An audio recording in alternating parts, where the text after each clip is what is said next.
बिस्मिल्लाहिर्रहमानिर्रहीम। अस्सलामु अलैकुम प्यारे दोस्तों, ये कहानी है तीन हम नाम भाइयों की।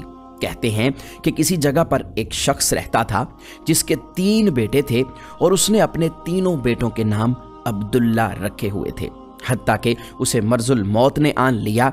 उसने अपने तीनों बेटों को बुलाकर वसीयत की कि अब्दुल्ला को वरासत मिलेगी, अब्दुल्ला को वरासत नहीं मिलेगी और अब्दुल्ला को वरासत मिलेगी। इसके साथ ही उसकी रूह कब्ज हो गई। वो खुद तो फौत हो गया, लेकिन अपने बेटों को हैरत में डाल गया कि कैसे फैसला करें कि किन दो अब्दुल्ला को वरासत से हिस्सा मिलेगा और किस एक अब्दुल्ला को वरासत नहीं मिलेगी। तीनों ने फैसला किया कि शहर जाकर काजी से अपना मसला बयान करें और उससे कोई हल मांगें। तीनों ने अपना ज़ादे राह साथ लिया और शहर के लिए आज़मे सफ़र हुए। रास्ते में उन्होंने एक ऐसे शख्स को देखा जो अपनी किसी गुमशुदा चीज को तलाश करता फिर रहा था। उन तीनों भाइयों के पूछने पर उसने बताया कि उसकी ऊँटनी गुम हो गई है, वो उसे तलाश करता फिर रहा है। एक अब्दुल्ला ने पूछा कि क्या तेरी ऊँटनी एक आंख से कानी थी? उस आदमी ने कहा हाँ ऐसा ही था। दूसरे अब्दुल्ला ने पूछा कि क्या तेरी ऊँटनी एक टांग से लंगड़ी भी थी? तो उस आदमी ने जल्दी से कहा बिल्कुल सही, मेरी ऊँटनी वाकई एक टांग से लंगड़ी थी। तीसरे अब्दुल्ला ने ऊँटनी के मालिक से पूछा कि क्या तेरी ऊँटनी की दुम कटी हुई थी? तो उसने खुशी से कहा बिल्कुल ठीक, मेरी ऊँटनी की दुम भी कटी हुई थी। बस अब मुझे जल्दी से बताओ कि मेरी ऊँटनी कहाँ है। तीनों अब्दुल्ला ने मिलकर जवाब दिया कि बाखुदा हम आपकी ऊँटनी के बारे में कुछ नहीं जानते, हमने उसे हरगिज नहीं देखा। ऊँटनी का मालिक ये सुनकर गुस्से से पागल हो गया। उसने फैसला किया कि इन तीनों को खींचकर काजी के पास ले जाएगा। उसे पूरा यकीन था कि ऊँटनी को ये तीनों आदमी पकाकर खा चुके हैं और अब अपना जुर्म छुपाने के लिए झूठ बोल रहे हैं। ऊँटनी वाले ने जब तीनों को अपना इरादा बताया तो उन्होंने कहा हमें कोई एतराज़ नहीं है, क्योंकि हम तो खुद काजी के पास जा रहे हैं। जब ये चारों काजी के पास पहुंचे तो ऊँटनी वाले ने काजी से अपना किस्सा बयान किया। काजी ने उन तीनों से कहा कि जिस तरह तुम तीनों ने ऊँटनी की निशानियां बताई हैं, इसका एक ही नतीजा अखज़ होता है कि ऊँटनी तुम तीनों के पास है। बेहतर है कि तुम अपने जुर्म का एतराफ़ कर लो। पहले ने कहा कि जनाबे आली, हमने ऊँटनी तो नहीं देखी थी, हाँ अलबत्ता ऊँटनी के आसार ज़रूर देखे थे। जब मैंने उससे कहा था कि तेरी ऊँटनी एक आंख से कानी है, तो मैंने देखा था कि रास्ते के एक तरफ का घास तो खूब चरा हुआ था, मगर दूसरी तरफ का घास वैसे ही मौजूद था।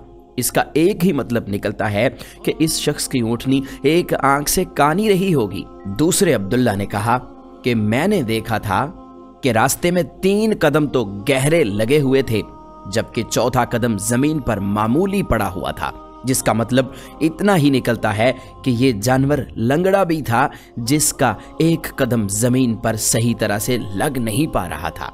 तीसरे अब्दुल्ला ने कहा कि ऊँट जब राह चलते हुए अपना गोबर गिराते हैं तो दुम से इधर उधर बिखेर देते हैं, जबकि हम जिस राह से आए थे वहां पर गोबर एक ही लाइन में सीधा गिरा हुआ था, जिसका एक ही मतलब निकलता है कि ऊँटनी की दुम कटी हुई है, जो कि अपना गोबर दाएं बाएं फैला नहीं पा रही।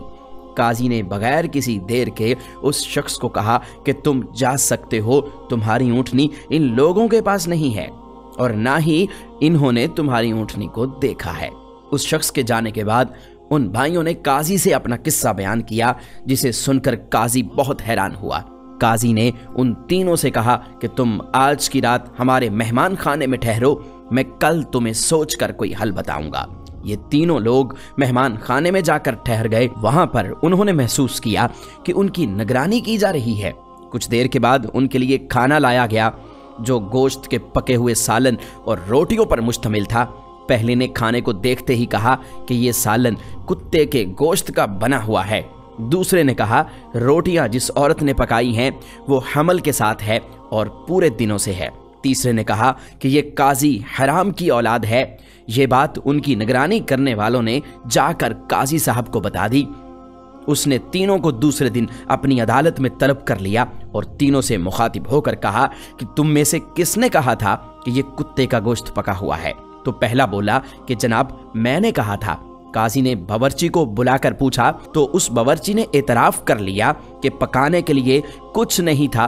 तो उसको शरारत सूझी, उसने एक कुत्ते को ज़िबा किया और उसका गोश्त पका लिया और इनको खाने के लिए भेज दिया। काजी ने पहले से पूछा कि तुम्हें कैसे पता चला कि ये गोश्त कुत्ते का है? तो उस अब्दुल्ला ने कहा कि काजी साहब, बकरी या ऊंट के गोश्त के नीचे चर्बी लगी होती है, जबकि ये गोश्त सारा चर्बी नुमा था, इसके नीचे कहीं कहीं गोश्त लगा हुआ था।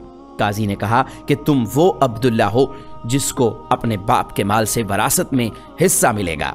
काजी ने दोबारा उनसे मुखातिब होकर पूछा कि किसने कहा था कि ये रोटियां ऐसी औरत ने बनाई हैं जो 9 माह के हमल के साथ है और अपने पूरे दिनों से है? जवाब में दूसरे ने कहा कि मैं हूं जिसने कहा था। काजी ने पूछा कि तुम्हें ये क्यों कर लगा? तो उसने कहा कि मैंने देखा कि रोटियां एक तरफ से खूब फूली हुई थीं और खूब पकी हुई थीं, जबकि दूसरी तरफ से रोटियां कच्ची और मोटी रह गई थीं।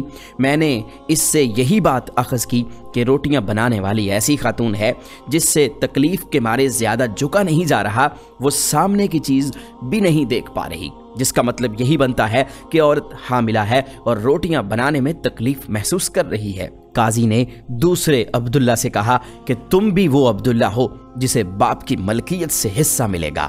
फिर काजी ने तीनों से मुखातिब होकर पूछा कि किसने कहा था कि मैं वलदुल हराम हूँ? तीसरे ने जवाब दिया कि ये मैंने कहा था। काजी उठकर अंदर चला गया। उसने अपनी माँ से पूछा कि क्या ये सच है कि वो हरामी है? तो उसकी माँ ने कहा, हाँ ये सच है कि तुम हराम से हो। काजी ने वापस आकर तीसरे अब्दुल्ला से पूछा कि तुम्हें क्यों कर मालूम हुआ कि मैं हराम की औलाद हूँ?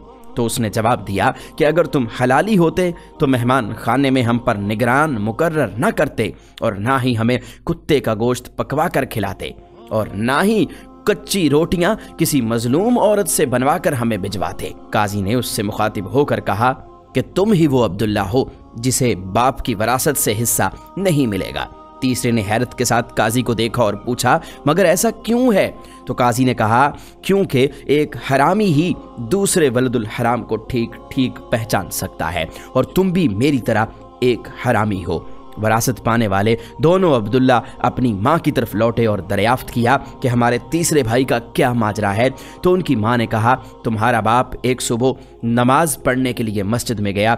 जब वापस अपने घर पर आया तो उसने दरवाजे पर एक छोटे बच्चे को पड़ा हुआ देखा। तुम्हारा बाप उस बच्चे को उठाकर घर ले आया और उसका नाम भी अब्दुल्ला रख दिया और उसे भी अपना बेटा बना लिया। तो दोस्तों, ऐसी होती हैं अरबों की हकायतें जिनमें हिकमत के दर्स भी होते हैं। ये मजमून अरबी से लेकर आपके लिए तर्जुमा किया गया है ताकि हमारे सामीन ऐसे वाक़यात से महजूज हो सकें और इनसे सबक हासिल कर सकें। प्यारे दोस्तों, हमें उम्मीद है कि हमारी आज की वीडियो आपको अच्छी लगी होगी। इस वीडियो को लाइक कीजिएगा, शेयर कीजिएगा और मज़ीद इस तरह की वीडियोस के लिए आप हमारा चैनल यूनिवर्सल इन्फो सब्सक्राइब ज़रूर कर लीजिएगा।